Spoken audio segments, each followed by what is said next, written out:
Iran के रहबरे आला ने पहला पैगाम जारी कर दिया है। आमने हुर्मस बंद रखने और हर ईरानी के खून का बदला लेने का ऐलान किया। कहा, शोहदा के खून के बदले के हक से दस्तबरदार नहीं होंगे। जंग ना रुकी तो तमाम महाजों को फाल कर दूंगा जिनका दुश्मन को तजुर्बा भी नहीं। मुश्तबा खामनई ने बताया कि वालिद को 10 रमजान को कुरान पाक पढ़ते हुए शहीद किया गया। पूरी ताकत से शोहदा का बदला लेंगे, दुश्मन से मुआवजा तलब करेंगे, इनकार पर असासे जब्त कर लेंगे। ईरान के नए सुप्रीम लीडर का पहला और दो टोक पैगाम। अमेरिका के खिलाफ जंग जारी रखने का ऐलान। मुश्तबा खामनई ने कहा, वालिद को 10 रमजान को कुरान पाक पढ़ते हुए शहीद किया गया। शोहदा का पूरी ताकत से बदला लेंगे। मशरिक वस्ता में तमाम अमेरिकी फौजी अड्डे फौरी बंद किए जाएं। ऐसा ना हुआ तो हमले जारी रखेंगे।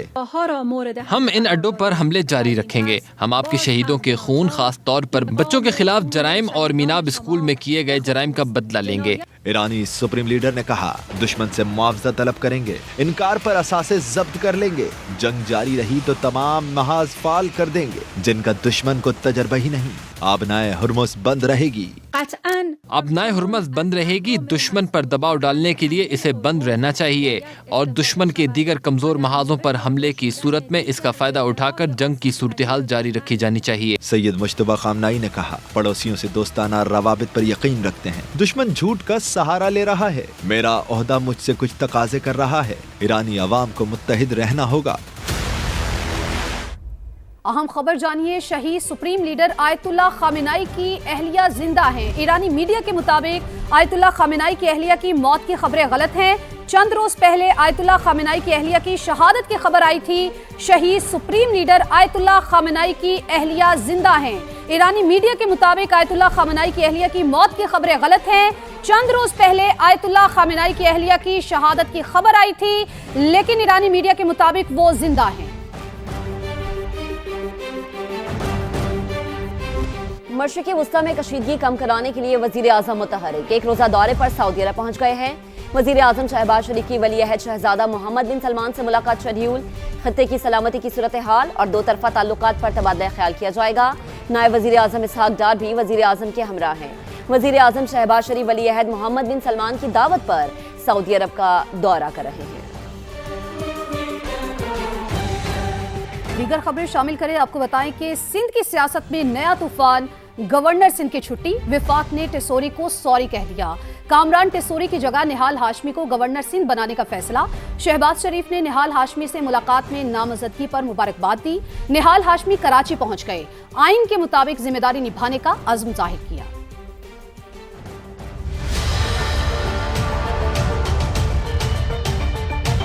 Kamran Tessori very sorry. वफाक का गवर्नर सिंध को पैगाम। निहाल हाशमी को लाने का ऐलान। फैसले से सिंध की सियासत में तूफान। शहबाज शरीफ की निहाल हाशमी से भी मुलाकात। गवर्नर सिंध के लिए नामजदगी पर मुबारकबाद। नामजद गवर्नर सिंध कराची पहुंच गए। आइन के मुताबिक जिम्मेदारी निभाने का अज़्म। हलफ के बाद मैं अपनी तरजीहात को तय करूंगा। मैं एक आइनी गवर्नर हूं।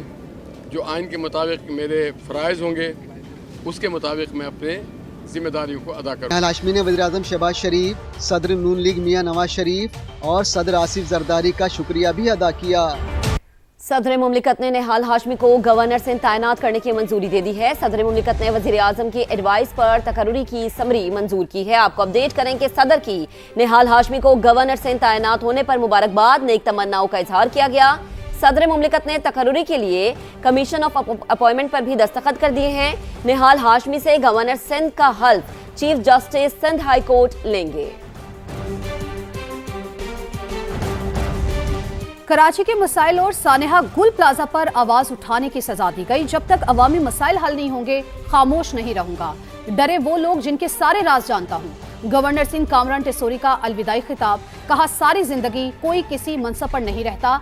गूंगा, बहरा या डिमी गवर्नर नहीं था। सियासत करता रहूंगा। अभी तो पार्टी शुरू हुई है। कामरान टेसोरी ने नामजद गवर्नर को मुबारकबाद दी।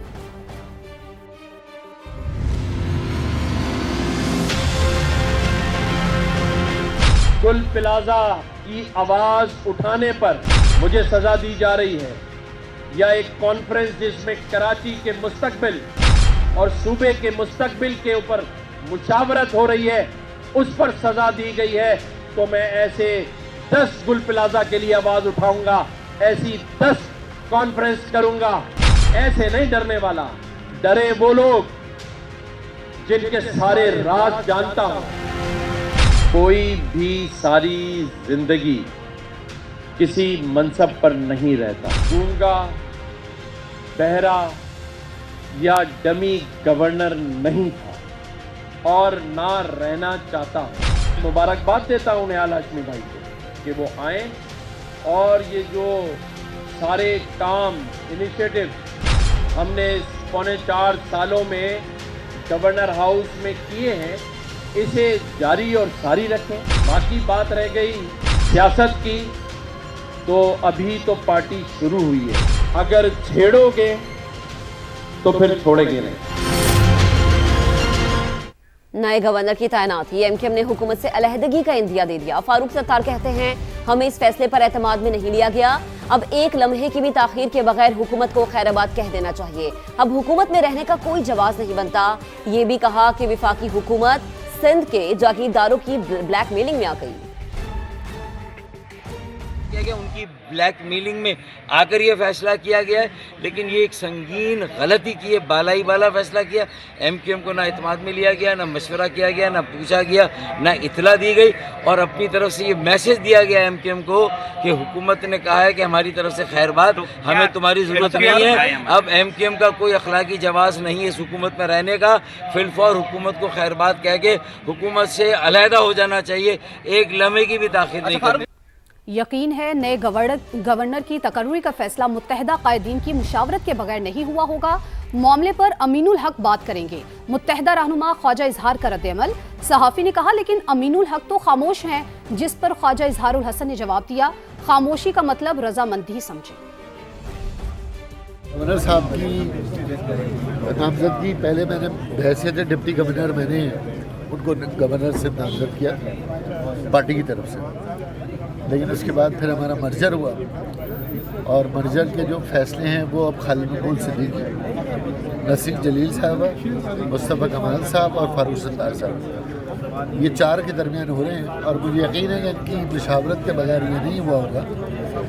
और बेहतर तर्जुमानी अमीनुल हक साहब जो कि पार्टी के तर्जुमान हैं वो इस सिलसिले में करें। वो तो बिल्कुल खामोश ना चूं नचा, तो खामोशी का मतलब आप रज़ा ही समझे ना फिर।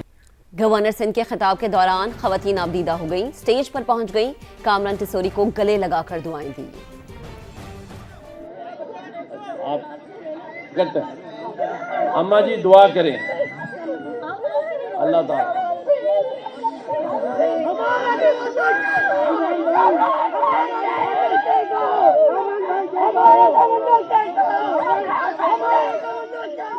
ये मोहब्बत लेके जा रहा हूं मैं,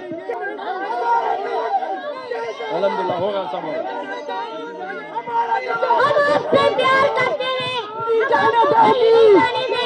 पार्लियामेंट में कानून साजी के लिए एतमाद में ना लेने पर एमकेएम हुकूमत से नाराज, ऐवान से वाकुफ किया। वफाकी वजीर बराए पार्लिमानी अमूर तारिक फजल चौधरी समेत दीगर रहनुमा मनाने पहुंचे, तहफ़्फ़ुज़ात दूर करने की यकीन दहानी कराई। एमकेएम ने शिकवा किया कि हमें कानून साजी के लिए एतमाद में नहीं लिया जाता। वफाकी वज़रा ने यकीन दहानी कराई कि आपके तहफ़्फ़ुज़ात दूर किए जाएंगे। मुत्तहदा रहनुमा अमीनुल हक ने कहा कोई भी बिल या तरमीम आए तो इत्तेहादी जमातों को एतमाद में लेना चाहिए, अगर एतमाद में ना लिया गया तो एमकेएम अपना फैसला करने में आज़ाद है। कि हम पाकिस्तान हुकूमत पाकिस्तान यानी पाकिस्तान मुस्लिम लीग की सेकंड सबसे बड़ी कोलिजन पार्टनर है, और अगर कोई अमेंडमेंट आती है, कोई बिल आता है, तो ये हुकूमत की जिम्मेदारी बनती है कि वो अपने कोलिजन पार्टनर को एतमाद करें। आज जो अमेंडमेंट लाया गया था, उन्होंने सिर्फ अपनी एक सियासी पार्टी से जिसे कहते हैं कंसल्टेंसी की, एमकेएम का एतमाद में नहीं लिया, और कई महीनों से ये मसला चला आ रहा था, जिसके बिना पे आज एमकेएम पाकिस्तान ने बाकायदा फैसला किया कि आज हमने बाइकआउट किया। अगर एतमाद में लेकर आगे नहीं बढ़ा जाएगा तो एमकेएम अपना फैसला मुस्तकबिल का फैसला करने में आजाद है। एक और अहम मामले की बात करेंगे। बानी पीटीआई को फौरी शिफा अस्पताल मुंतकिल करने की दरख्वास्त मुस्तरद। इस्लामाबाद हाई कोर्ट ने नया मेडिकल बोर्ड तश्कील देने का हुक्म दे दिया। चीफ कमिश्नर मेडिकल बोर्ड बनाएंगे। बोर्ड जेल से बाहर किसी अस्पताल में मुंतकिल करने या ना करने का फैसला करेगा। अदालत ने हिदायत की है कि डॉक्टर नदीम कुरैशी फैमिली के साथ राबते में रहेंगे। बैरिस्टर गौहर खान का कहना है कि बानी ने 1000 दिन जेल में गुजारे, एक दिन शिफा अस्पताल मुंतकिल कर दें तो क्या हो जाएगा। जाती मुआलिज और खानदान साथ हो, ये तो इंसानी बुनियादों पर भी होना चाहिए। हम तो पहले गए सुप्रीम कोर्ट ने 15 मरतबा हमें कहा, 15वीं मरतबा पे कहा कि आप हाई कोर्ट चले जाए। हाई कोर्ट में 20 मरतबा पेश हो जाए तो हमारा केस लग गया। 21वीं मरतबा पे डेट पड़ गई और 22वीं मरतबा पे आज जो ऑर्डर हुआ है। देखिए, आप इंसाफ में टेक्निकलिटी को आने ना दे। सेहत जो है उसका बुनियादी हक है, ये स्टेट की जिम्मेदारी है। जब उसने 1000 दिन गुजारे हैं जेल में, तो एक दिन अगर आप शिफा इंटरनेशनल हॉस्पिटल उसको शिफ्ट कर ले तो क्या फर्क पड़ जाएगा। और अगर उसके साथ बाकी डॉक्टरों के समेत उसका जाती मालिक साथ हो, उसकी फैमिली मेंबर साथ हो, ये तो अगर रूल्स लॉ हाई कोर्ट का ऑर्डर नहीं भी है तो ह्यूमैनिटेरियन ग्राउंड पे भी आप कर सकते थे ताकि ये तशवीश खत्म हो जाए। कराची में 2 बसों की रेस से बड़ा नुकसान। एमए जिनार रोड पर तेज रफ्तार बस कंटेनर से जा टकराई जो 2 गाड़ियों पर गिर गया। खुशकिस्मती से लोग महफूज रहे। मजीद हमें बताएंगे खुर्शीद आलम। अच्छा, बिल्कुल मैं इस वक्त मौजूद हूँ एमए जिनार रोड पे सी ब्रीज के कॉर्नर पे, उस मकाम पे जहाँ आज अफ्तार से पहले 2 गाड़ियों की तेज़ रफ्तारी के बायस एक कंटेनर ऊपर से नीचे गिरा और इस गाड़ी पे गिरा। खुशकिस्मती से कोई जानी नुकसान नहीं हुआ। 2 गाड़ियाँ थीं, दोनों की हालत बहुत ख़राब हो चुकी है। को हैवी मशीनरी के ज़रिए कंटेनर को हटाया गया और उसके बाद एक गाड़ी को उसके मालिकान ले गए हैं। इस गाड़ी के मालिकान भी आ चुके हैं, ले जाने की तैयारी कर रहे हैं। ट्रैफिक एमए जिनार रोड पर जो नुमाइश की जानिब से आ रहा है मुकम्मल तौर पर रवा दवा है और कोई परेशानी नहीं। जी खुर्शीद, आपका शुक्रिया। सानेहा गुल प्लाजा किसकी गफलत से पेश आया, कौन है जिम्मेदार? सिटी काउंसिल इजलास में हंगामा राई, हुकूमत और अपोजिशन अरकान में सख्त जुमलों का तबादला। 3.5 माह बाद होने वाला इजलास एक बार फिर बदनज़मी का शिकार हो गया। मोनिस अहमद अपनी रिपोर्ट के साथ। मेयर कराची मुर्तज़ा वहाब की ज़ेर सदारत सिटी काउंसिल का इजलास। सानेहा गुल प्लाजा के मुतासरीन से इज़हार हमदर्दी के लिए पेश की जाने वाली करारदाद के दौरान हुकूमती और अपोजिशन अरकान ने एक दूसरे पर तंज के निश्तर बरसाए। नहीं होगा, आप लोग कानून साजी पे कोई भी बात नहीं करने देते हो, इस काउंसिल को चलने दो। नारों की गूंज में अरकान गुत्थम गुत्था भी हुए। आप प्लीज इस तरीके से बात ना करें। कमेटी तश्कील देने से मुतालिक म्यूनिसिपल कमिश्नर बल्दिया कराची की मेयर कराची ने मुदाखलत की मगर अरकान न रुके। इजलास के दौरान ईरान पर इसराइली और अमरीकी हमलों के खिलाफ करारदाद पेश की गई जिसे कसरत राय से मंजूर कर लिया गया। शुमारी के लिए पेश की जाती है, जो इसके हक में हाथ उठाए, जो इस करारदाद की मुखालफत करते हैं वो हाथ उठाएं।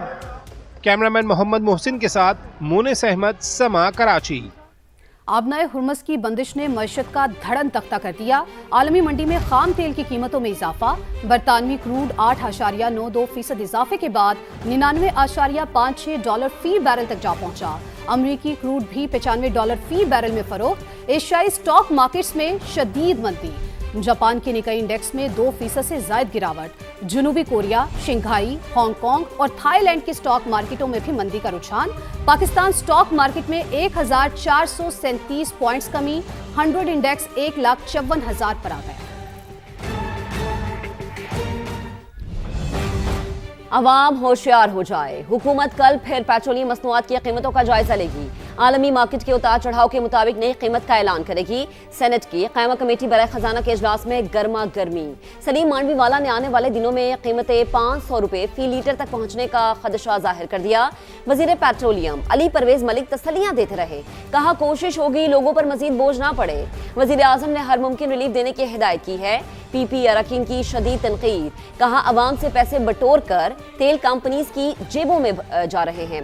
इसराइल ने ईरान में मिसाइल मारे, आपने पाकिस्तान ने पेट्रोल मिसाइल चला दिया।